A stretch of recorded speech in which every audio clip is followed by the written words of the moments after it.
Olá, amigos da Revolução Industrial Brasileira, tudo bem com vocês? Aqui, mais uma vez, Fausto Oliveira, começando a segunda edição do Desenve Notícias, desta segunda-feira, 3 de maio. Antes de entrar no assunto da segunda edição, eu quero tomar só um golinho e já volto ao assunto. Viu aí? Por isso que eu queria tomar um golinho, para mostrar para você essa minha nova aquisição, uma caneca da Revolução Industrial Brasileira. Não tem nada a ver, só quero compartilhar com vocês uma bonita novidade.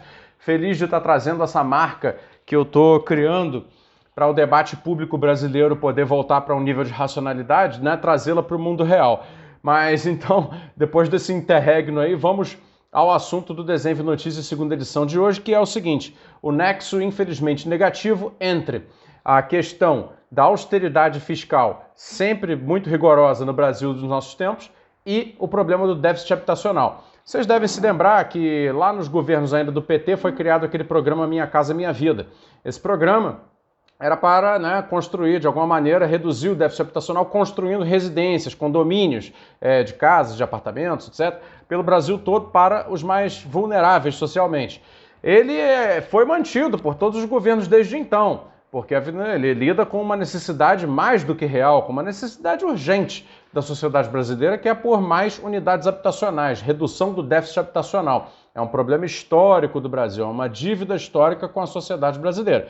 Pois bem, agora, para 2021, né, ao mesmo tempo que sempre se veio mantendo aos trancos e barrancos o programa, finalmente parece que a austeridade vai terminar de decepar qualquer possibilidade de manutenção dos programas de residências e moradia social no Brasil. Isso porque o Fundo de Arrendamento Residencial, que é gerido pelo Ministério do Desenvolvimento Regional, parece que vai ficar esvaziado.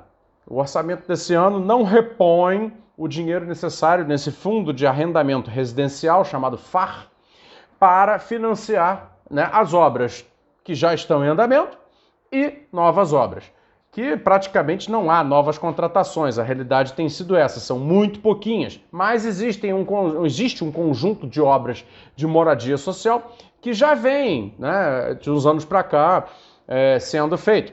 E aí, não havendo a previsão orçamentária para manutenção deste programa de moradia social, que hoje em dia se chama Casa Verde e Amarela, não havendo, simplesmente as obras precisam parar e os serviços financeiros da Caixa e do Banco do Brasil relacionados ao programa precisam parar, porque sem orçamento definido, as despesas feitas em função de qualquer coisa, por exemplo, se um edifício está sendo construído e só falta colocar, sei lá, os últimos acabamentos e precisa fazer uma ordem de pagamento para isso, esse edifício não poderá ser entregue. Por quê? Porque o ordenamento jurídico brasileiro, no que tange o assunto fiscal, é tão rigoroso, mas tão rígido e tão burro, que se sem previsão orçamentária esse gasto for feito, isso implicará em desrespeito à Lei de Responsabilidade Fiscal e pode vir a ser considerado, segundo a jurisprudência de 2016, uma pedalada fiscal, um crime de responsabilidade fiscal, tanto da máxima autoridade do país como de todos os demais agentes envolvidos neste ato. Então, já, segundo o que eu estou lendo aqui, acendeu-se um sinal de alerta de que, não havendo previsão orçamentária do tal do FAR, do Fundo de Arrendamento Residencial, porque não tem nesse momento, ela não existe, né? O que vai acontecer então é a paralisia imediata, abrupta e total de toda construção e acabamento de obras para destinação de moradia social neste país onde um enorme contingente é de favelados que moram em situação sem a menor qualidade, sem a menor estrutura básica, e ainda, por cima, com uma crescente população de rua mesmo, em função do fato de que a economia do país só despeja mais e mais e mais gente na pobreza, de acordo com os muitos números de desemprego e desocupação e desalento, etc., nos mostram. Pois bem, e aí, dado que essa é a situação, o camarada lá que trabalha na área da construção imobiliária o presidente da CEBIC, Câmara Brasileira da Indústria da Construção, José Carlos Martins, está se mobilizando. Eu conheço ele pessoalmente, é um camarada que gosta de lidar ali em Brasília, fazer o trabalho político de se aproximar das fontes financiadoras da construção, defende o seu setor. Ele está lá dizendo o seguinte, olha, o Congresso Nacional vai ter que resolver isso, porque é uma paralisia completa, abrupta de um setor que emprega muita gente, que resolve um problema social muito grande, e aí, quer dizer, ele está lutando ali para a reversão disso e para criar uma dotação orçamentária para o Fundo de Arrendamento Residencial, uma reposição, para que ele possa simplesmente continuar o processo de redução do déficit habitacional a conta-gotas, né? Diga-se de passagem, tem sido assim no Brasil. Bom, e aí, entre os danos, que não são só os danos relativos à carência habitacional prolongada e agravada, também haverá danos no que diz respeito aos empregos. Por exemplo, a estimativa do setor de construção é de fechamento. Olha, veja bem, hein? Brasil com 14 milhões e 400 mil pessoas desempregadas nesse minuto da história. A expectativa é que, se isso não mudar, vai ter mais 250 mil empregos diretos e indiretos e induzidos somente na área habitacional exterminados. Isso no Brasil, que está podendo se dar ao luxo, né? Entre aspas, com toda a ironia do mundo, tá? Para ficar claro, de perder ainda mais empregos, né? E aí ainda tem um problema adicional a tudo isso, que é o seguinte: a paralisação de obras e serviços relacionados a essas obras, que já estão contratadas, significa que mais à frente, quando o orçamento puder voltar, elas precisarão ser retomadas. E aí a retomada dessas obras, calcula-se que, em função de depreciação, deterioração física, renovação de contratos e seguros, recontratação de empresas de serviço, como por exemplo vigilância, e muitas outras coisas, né, que precisarão ser revistas no momento em que essas obras forem retomadas, implicará, segundo a CEBIC, num aumento de custos do projeto total em 35%. 35%.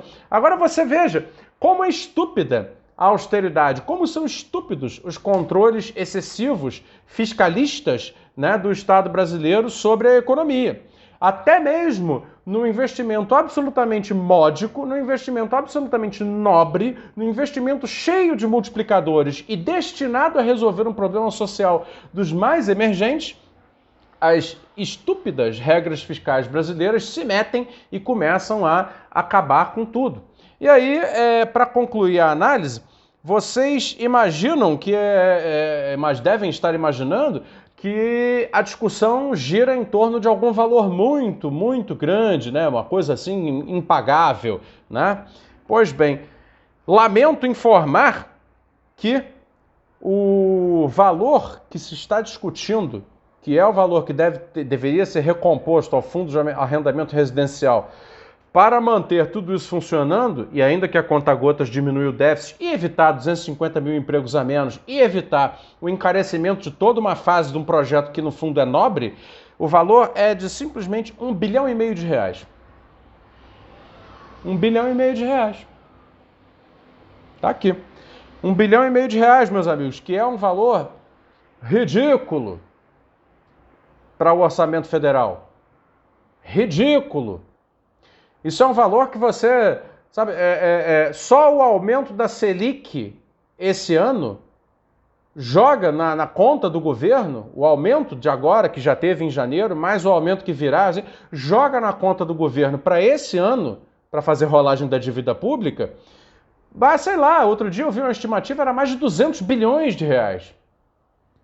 E aí, te parece legal? Porque esse é o Brasil que a gente está vivendo. Aumentou-se a Selic, encareceu a dívida pública. Adicionalmente, a dívida, né, a principal, o custo de rolagem está aí na faixa de centenas de bilhões, mais caro em função do aumento de juros que o próprio governo concordou em fazer por pressão do mercado, como eu mesmo falei várias vezes aqui. E agora, por R$1,5 bilhão, R$1,5 bilhão, né? Corre-se o risco de perder 250 mil empregos na construção civil, paralisar uma porção de obras que poderiam vir a abrigar pessoas desabrigadas, etc, etc. Justo? Decente? Eu fico por aqui, vou tomar mais um golinho da minha caneca da Revolução Industrial Brasileira, porque realmente com o Brasil assim desse jeito, só, né, bebendo muita água aqui para conseguir manter a sua cabeça em ordem e continuar no debate para que essas coisas se alterem e se modifiquem. Eu fico por aqui, o Desenho de Notícias volta amanhã. Obrigado, pessoal. Até mais.